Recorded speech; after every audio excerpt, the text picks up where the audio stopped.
5 zirgspēki, 50 vai 300 zirgspēki, piekaramais motors. Tur tās visas darbības ir puslīdz vienādi. Pirmais, ar ko vajag sākt?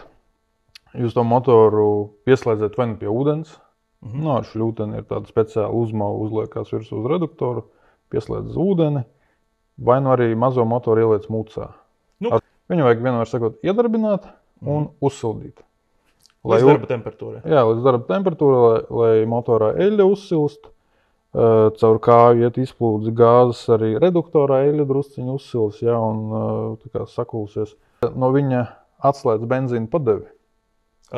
Pirms tam. Kā te viņš ir rūks? Motorā ir kaut kāds benzīns iekšā. Viņš, teiksim, tukšgaitā, 50 zirgspēka motors, viņam ir degvielas sūknī, tur kaut kāds puslitrs, viņš pusstundu var darboties tukšgaitā. Ja. Piedarbinam, lai viņš uzsilst, un lai darbojās līdz brīdim, kamēr viņš vienkārši noslāps, jo beidzās benzīns. Labi. Tas vienalga arī 60 zirga motoram, un 300, un 500. Vienalga benzīns ir beidzies. Lai viņš beidzās, lai viņi tur nav vairāk. Respektīvi, degvielas padevas sistēma ir tukša un eļļa ir silta. Lai viņa ir tukša un eļļa ir silta. Tad, kad eļļa ir silta, tad mēs skrūvējam vaļā noliešanas skrūvi no motora. Tā kā eļļai? Eļļai. Noliejam eļļu no motora un noliejam eļļu arī no reduktora. Un tas viss ir pirms ziemas jādara. Es sapratu. Ja.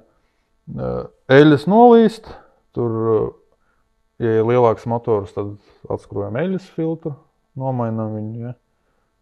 Degvielas filtrus nomainam.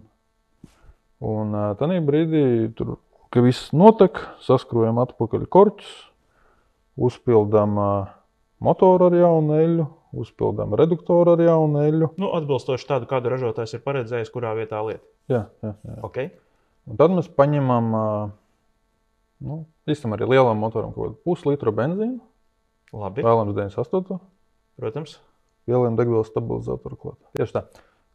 Uzjauc benzīnu ar stabilizatoru, mazajā motorā viņu ielej bākā vienkārši, ja tas lielāks motors, tad ar šļūtenīti pieslēdz klāt, ar pumpīti piepumpē pilnu to sistēmu, varbūt 300 zirgspēku motoram tas sūknis ir lielāks, tur vajadzēs nevis puslitru, bet litru, piepumpē pilnu, un tev ir ieliet jauna eļļa motorā, jauna eļļa reduktorā, eļļas filtrs nomainīts, degvielas filtri nomainīti, piepumpēts ar degvielas stabilizatoru samaisīts benzīns, un to motoru iedarbinām uz pusminūti. Ļaujam motoram pastrādāt, pusminūti. Un? Lai visur ir izmaisās tā jaunā eļļa motorā, lai degvielas sistēmā tas benzīns ir, jā, un viss slāpējam nost. Un var gaidīt Ziemassvētku vecīti? Nē, vēl nē.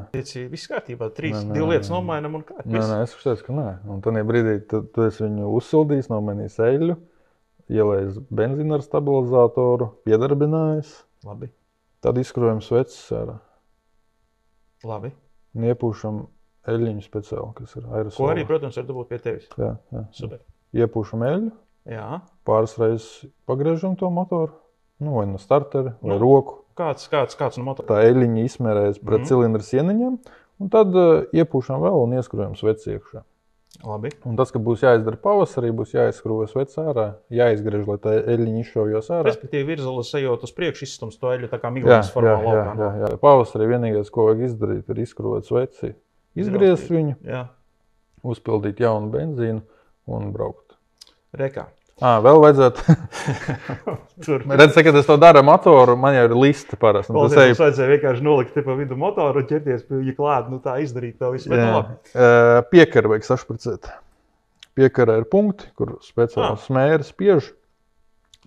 Un vēl vajadzētu noņemt nost dzanskrūvu. Lai peles neapgrauž. Nē, viņu vajag noņemt nost, apskatīties, vai tur nav auklas. Satinušās, jo tās auklas satinās un tad sagriež blīvslēgus un tad reduktorā ir ūdens iekšā. Noņemam, apskatāmies, asi sasmērējam ar smēri, liekam virsū un zinām, ka viss kārtībā.